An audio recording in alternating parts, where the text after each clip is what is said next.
Well, thank you very much. It's an honor to have the President of Ukraine with us. We've had a lot of good discussions, a lot of good talks, and I think progress is being made, very substantial progress in many ways. We had a good meeting, as you know, just a short while ago with the President of Russia, and I think there's a possibility that something could come out of it, and today's meeting is very important. We have, I guess, the seven very powerful leaders from Europe, and we're going to be meeting with them right after this meeting, and thank you very much for being here. Thank you so much, Mr. President. If I can, first of all, thank you for invitation, and thank you very much for your efforts, personal efforts to stop killings and stop this war. Thank you, and using this opportunity, many thanks to your wife, First Lady of the United States. She sent a letter to Putin about our children, adopted children, and my wife, First Lady of Ukraine. She gave the letter. It's not to you, to your wife. Oh, I want it. Yeah. So we are saying this sensitive topic. Yes, please. And thanks to our partners, and that you supported this format. That after our meeting we can have leaders who are around us: UK, France, Germany, Italy, Finland, EU, NATO. I mean, all partners around Ukraine supporting us. Thanks them, and thank you very much for invitation. Thank you very much for being here. President Trump. Yes, Peter, go ahead. Thank you, President Trump. So, President Zelensky, you say in a post on X today, Russia must end this war, which it itself started. President Trump, you say President Zelensky of Ukraine can end the war with Russia almost immediately if he wants to. Which is it? Yeah, I think that's true. I think we're going to have a meeting. I think if everything works out well today, we'll have a trilat. And I think there will be a reasonable chance of ending the war when we do that. And, is this the end of the road for American support for Ukraine? Is today's meeting deal or no deal? I can never say that. It's never the end of the road. People are being killed, and we want to stop that. So I would not say it's the end of the road. No, I think we have a good chance of doing it. It's been almost 4 years now that a lot of people were killed last week. A lot of people last week. I mean, millions of people killed, but a lot of people last week for whatever reason. A big number, a lot of soldiers, on both sides.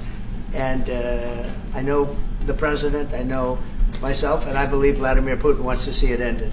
And as you met with Putin on Friday, today you got President Zelensky here.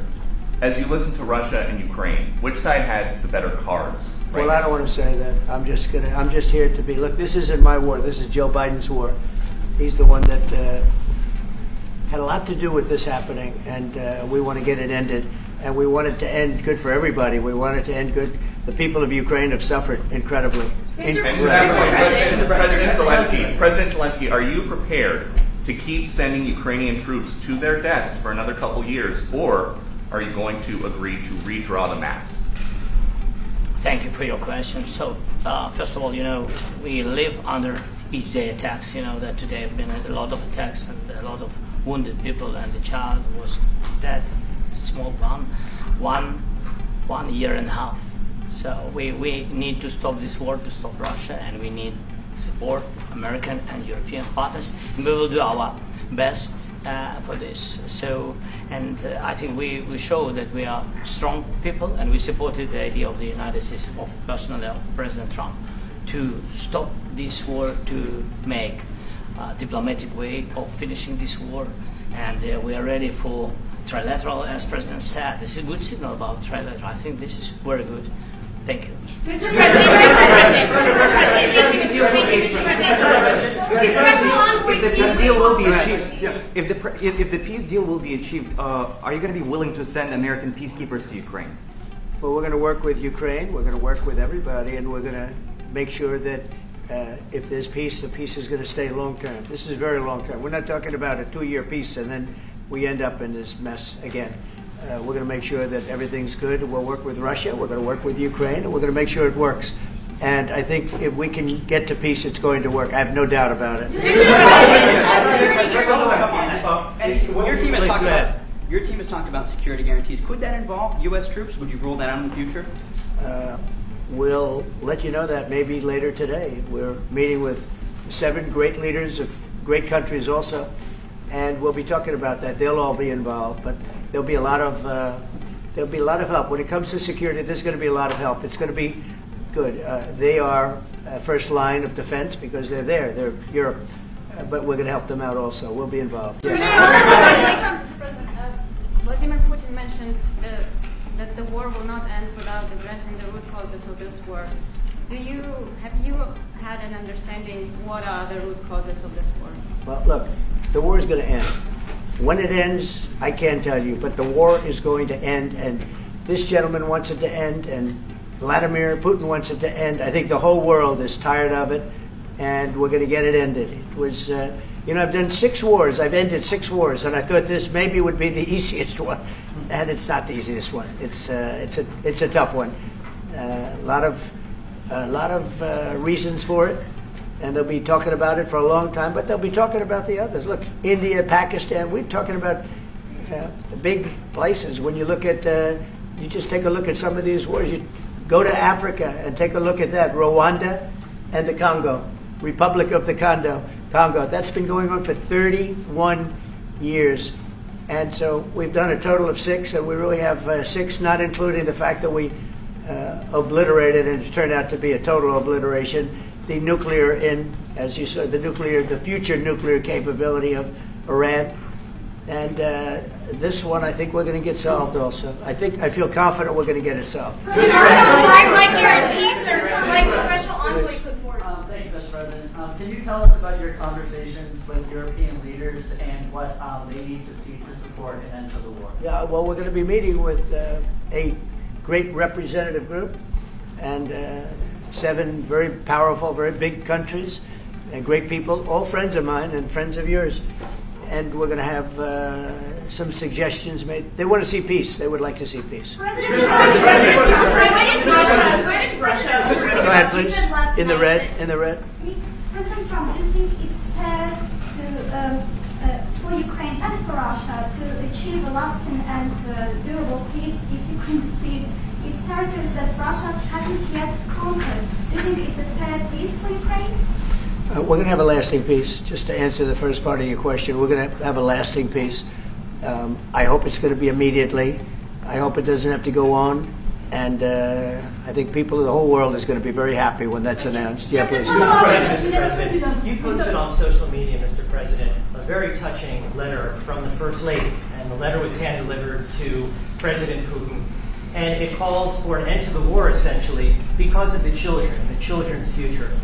Why did the First Lady feel that letter was necessary? Was it because she believes that Mr. Putin is the aggressor in the war? Is a similar letter being hand-delivered to President Zelensky? So the First Lady felt very strongly. She's watched the same thing that you watch and that I watch. I see things that you don't get to see, and it's horrible. But when she's got a great love of children, she has a wonderful son that she loves. Probably more than anybody, including me. I hate to say it, but she loves her son. She loves children, and she hates to see something like this happening. And that goes for other wars too. I mean, she sees the heartbreak, the parents, the funerals that you see on television. Always funerals. We want to see something other than funerals. No, she felt it was a beautiful letter. It was very well received by him, and she did ask me to say, she would love to see this end. She would love to see it end, and she says it very openly, very proudly, and with great sorrow because so many people have been killed. Last week, Brian, go ahead, Brian. Yes, sir. I've got a question for each of you. First of all, Mr. President Zelensky, you look fabulous in that suit. I said the same thing. You look good. I said the same thing. Yeah. Isn't that nice? That's the one that attacked you last time. See, now he's. I remember that. No, my first question for you, But President you Zelensky. are in the same suit. You see, I changed. You are not. Maybe yours is much better. Real quickly, upon peace, God willing we get peace, are you open to holding an election in your country? Yes, of course. We are open for election, yes. We have to do safety circumstances. And a little bit, we need to work in the parliament, because during the war you can't have elections, but we can do security. We need, maybe, we need a truth, yes. everywhere, in the battlefield, in the sky, in the sea, to make possible for people to do democratic, open, legal elections. So you say we're ready. during the war you can't have elections. So let me just say 3.5 years from now. So you mean if we happen to be in a war with somebody, no more elections? Oh, that's good. I wonder what the fake. You like news this idea? is. No. Speaking of news, I got a question for you. This sounds insane for me even to ask this. But do you think the American media really doesn't even want a peace deal? Because they've seen they've been so critical of you every step of the way as you lead the charge for peace.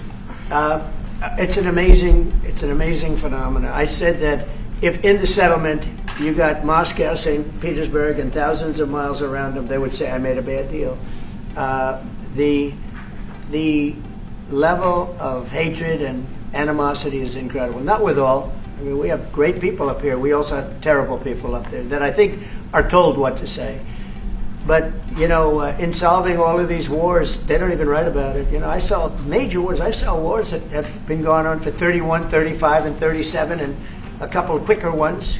One that was going to go into a full-blown deal very quickly. You know what the one I'm talking about. It was a big one.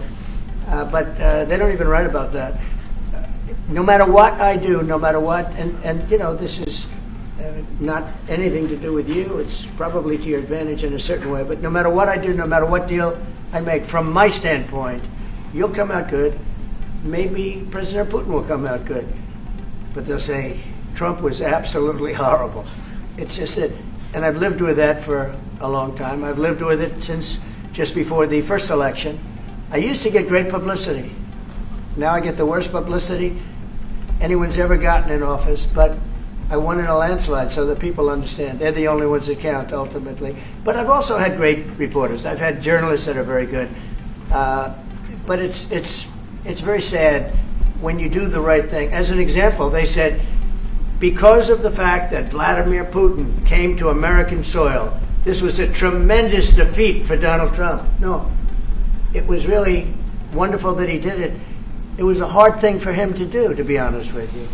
It was the opposite of what they said, but they said it. Now, if he didn't come, they'd say that was also bad for Trump. There's no way. And there's just a great dishonesty of the press, and I think that's why it's lost its credibility. Its credibility is at an all-time low. We have a thing going on right now in D.C.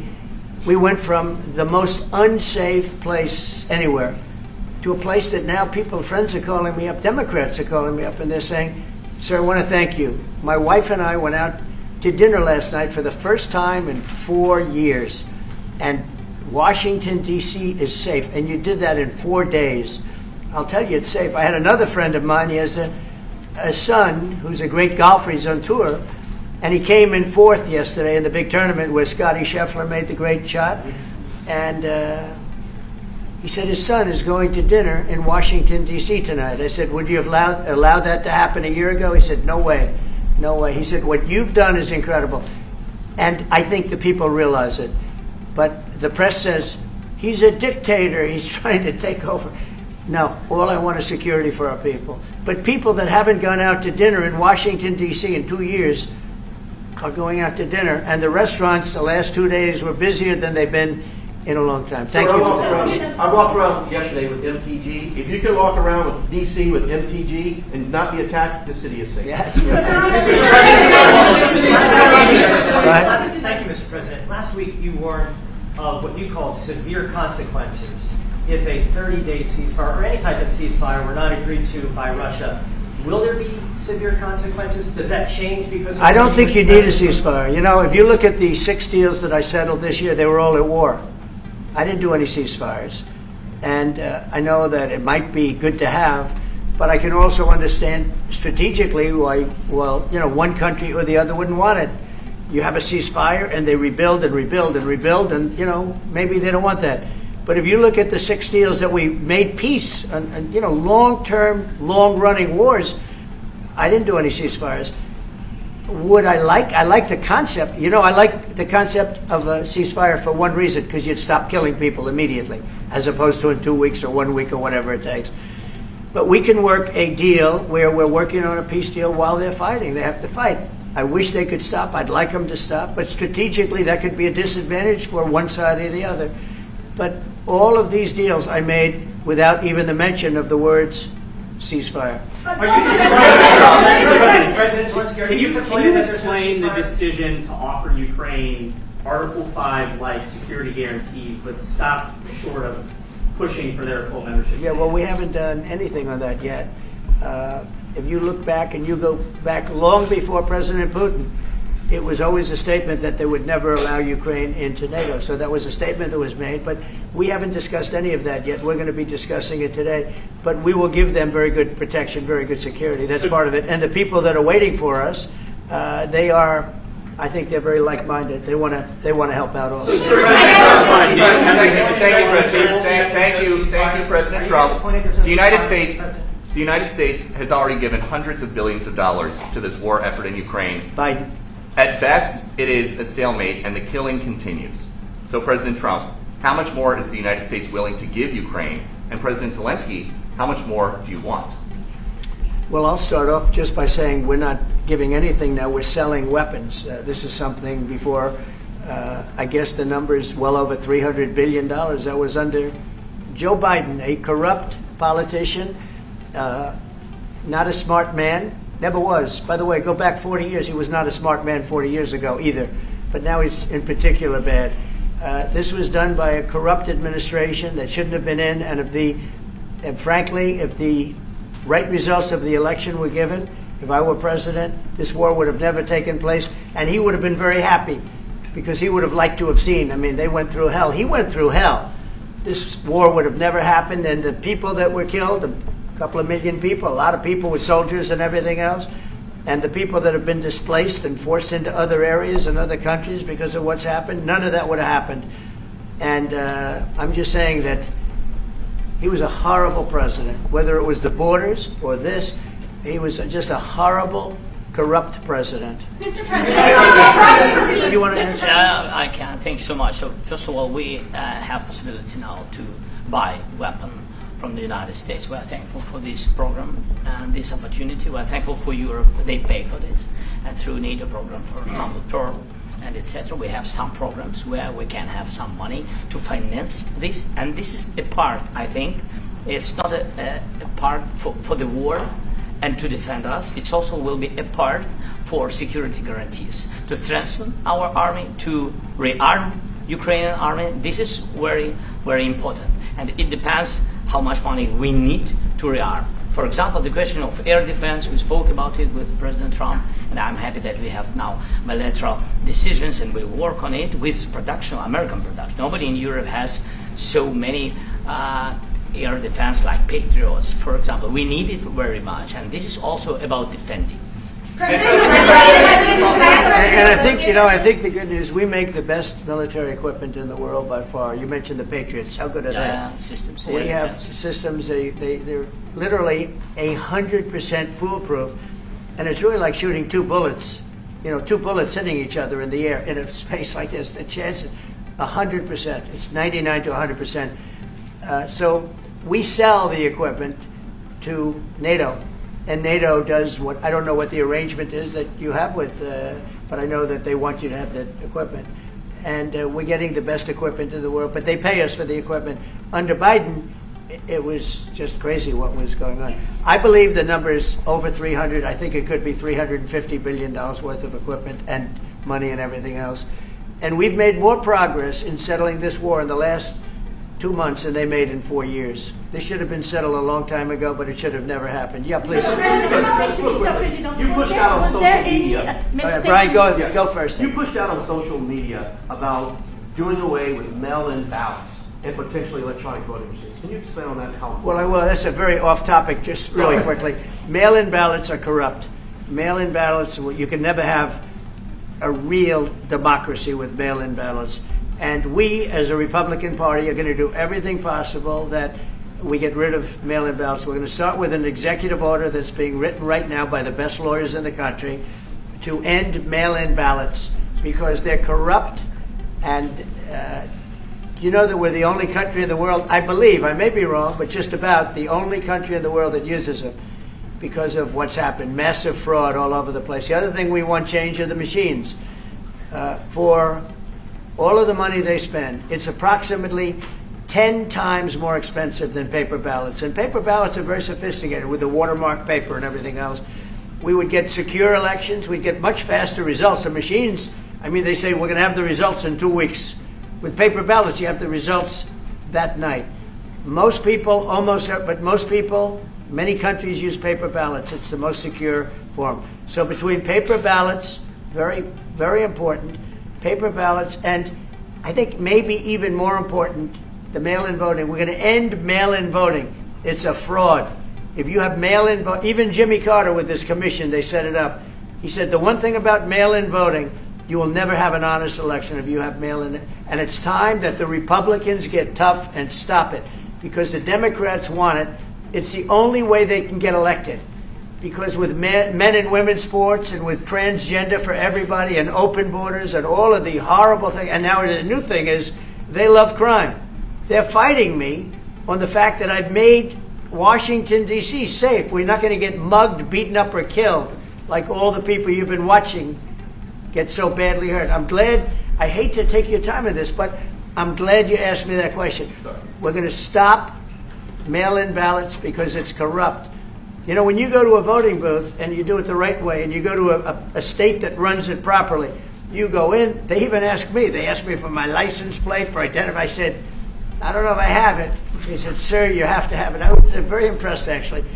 But it's very hard to cheat with mail-in voting. As you know what happens in California, it's so corrupt, where some people get 5, 6, 7 ballots delivered to them. Now, we got to stop mail-in voting, and the Republicans have to lead the charge. The Democrats want it because they have horrible policy. If you have mail-in voting, you're not going to have many Democrats get elected. That's bigger than anything having to do with redistricting, believe me. And the Republicans have to get smart. We're not going to have a country. I said for a long time at rallies, you need borders and you need free and fair elections. Those two things, otherwise you don't have. We have strong borders now. In 90 days, Mr. President, we didn't have 0 in 3 months. Not one person came in illegally into our country. In fact, even I find that hard to believe, but it's run by a little bit of a liberal group that put out the numbers, so I guess it's, but 0, 0, and 0. You go back a year ago, 2 years ago, 3, millions of people poured into our country. It was terrible. Thank you very much. What guarantees do you need from President Trump to be able to make a deal? Is it American troops, intelligence, equipment? What is it? Everything. Really, it includes 2 parts. First, strong Ukrainian army. That's what I began to discuss with your colleagues.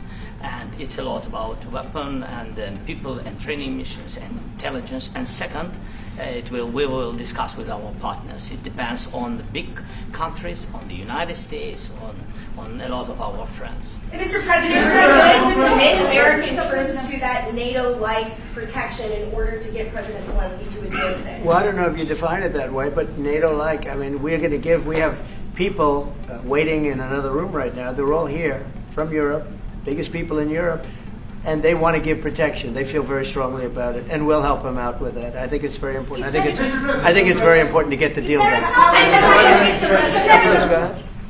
You've been involved to the peacekeeping in Ukraine since your first day in the administration.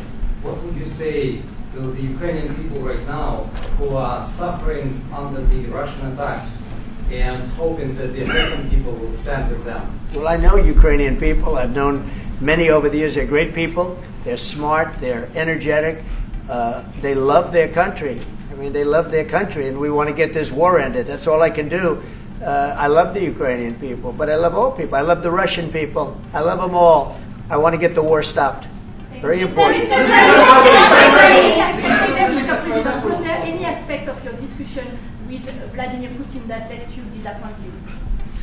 Look, I was just telling the president, I just spoke to President Putin indirectly, and we're going to have a phone call right after these meetings today.